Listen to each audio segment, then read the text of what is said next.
What? If the machine doesn't delete those memories in order, maybe we can save Creighton's image. She dragged Creighton and fled, memories fading, the machine pursuing like a ghost. She rushed to the clinic. She wanted the doctor to stop stat, but it was all her memories. The doctor was just as confused. She had a bad feeling that someone was impersonating her, trying to swipe Creighton from under her nose. No way. She flung open the door and poof.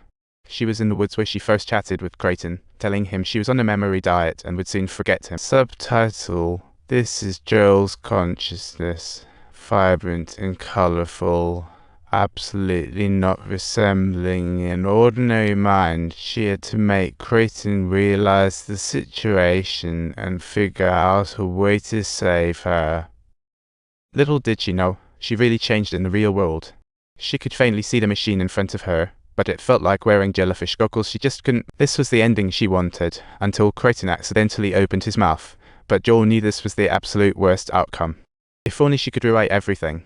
Creighton owned up to her mistakes, feeling bad for making things worse. Arguing was definitely not the fix. She plopped twigs on her head and headed home, where Creighton cooked up a plan to just take her to a place that doesn't exist on the map. That way, the machine would totally lose her, and couldn't erase the memory. By morning, Joel would still remember her. No idea where to hide, but suddenly a childhood tune popped into her head, revealing the perfect hiding spot, pure nostalgia. This was her most dreaded memory, yet every boy eventually faces. Ha ha, how embarrassing.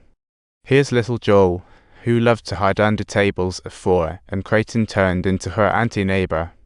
For kids, loneliness is like their best friend. No one cares they made the space under tables their secret fortress. She wiggled her toes, peeking at Mom's hustle. Creighton cleverly faked drinking to distract Mom. While bathing, Stan in reality woke up confused, spotting Joel veering off memory track. Mary urged Stan to think fast, ramping up the tension as they bickered like cats and dogs. Mary had a light bulb moment. She'd go ask the primary doctor for help, but stubborn Stan wasn't having it, wanting to handle it solo.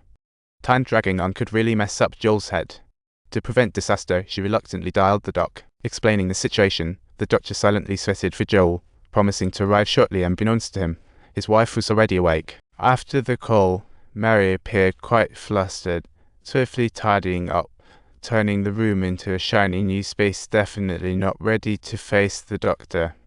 After some bustling activity, the doctor arrived and Mary watched treatment with a hint of admiration. Staying to observe the treatment was not in her job description, but she was determined to stay anyway.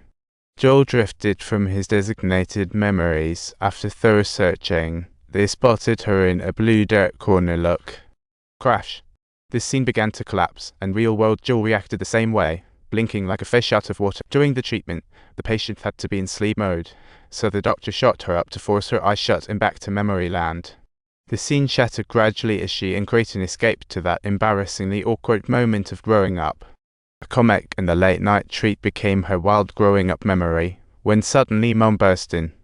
The youthful little secret was instantly exposed. She shyly buried herself under the covers. There was an unshakable sadness in her thoughts. Turns out, what she feared sharing was just a ridiculous glance at youth. In a flash, they arrived at Montauk Seaside. Time flew. Joel dragged Creighton deeper into embarrassment, with echoes of memory striking her heart like a drum. She was cornered by a pack of bad kids, forcing her to harm a frozen bird, as if reliving one of her most painful memories. They played cruel games to prove bravery, but little Creighton couldn't stand it, and resolutely yanked her away from the mess.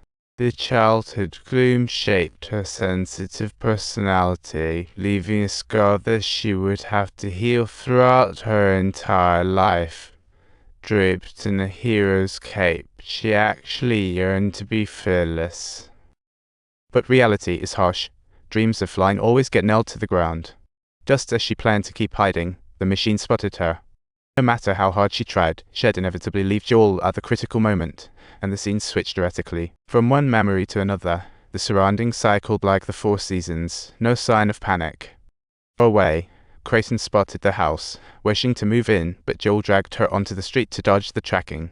An elephant parade caught Joel's eye, but in the blink of an eye, Creighton vanished again. With the treatment nearing its end, Stan finally felt a weight lift, planning to step out for fresh air. Mary wore a doting look, but the doctor sensed something off in her gaze. His heart filled with unease. Deliberately sidling up to the doctor, she lost control and planted a kiss, a reckless move shared regret for ages. The doctor knew her thoughts, but was married. Crossing the line was impossible. Yet she wanted to comfort him tonight.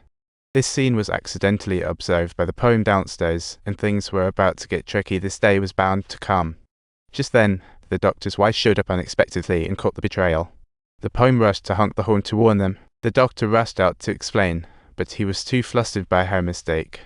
Don't forget to subscribe. The wife didn't understand the doctor's insistence and casually mentioned Mary's past with him.